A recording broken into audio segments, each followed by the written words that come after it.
So, Sunday grind tayo kahit maulan mga kadiskarte. Ito, si Bossing dumayo sa atin dito yan. Ito yung stereo niya, hindi na gumagana. Papalitan natin to. Gagawin natin 7 inches Android kasi gusto niya yung lapat lang daw sa Adventure. Yung sukat kasi sa Adventure is 7 inches lang po talaga. Okay. Siyempre, alam niyo na kung paano baklasin yan. Sa mga nakita nyo video, ito sa ilalim may dalawang tornilyo. Tapos tanggalin nyo lang to. Ito yan, yung pinaka-case nito. Yan. So, pag natanggal nyo yan, ihilahin nyo na lang yan. Okay.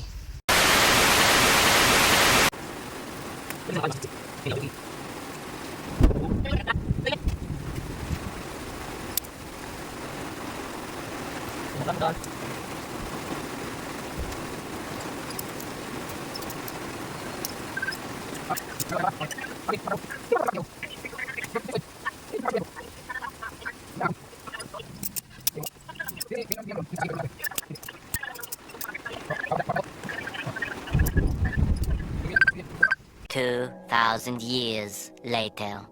Ito na mga kadiskarte, tapos na kami mag-install ng 7 inches Android ni Bossing. Ayan. Siyempre, makapag-enjoy ka na rito ng Netflix, Waze, YouTube, Google Map at kahit anong apps pa na gusto nyong i-download. Ayan, kagaya yan, YouTube, pwede na yan. Radio, Play Store yan, kung saan kayo pwede mag-download. Tapos siyempre, ito, may dalawang USB port yan. Dito pwede ka mag-charger, manood ng movie via USB. Yan. Dito natin lalagay yan para safe, di makalat.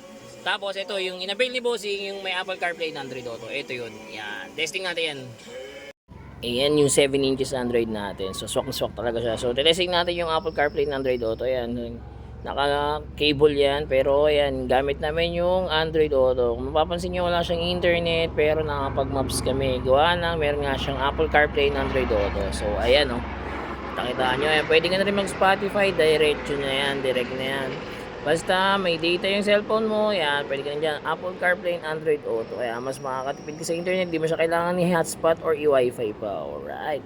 Sa mga gusto mag-avail niyan, drop message lang, direct message lang. Don't forget to like and follow and share na rin po. Salamat, ingat, ride safe sa lahat.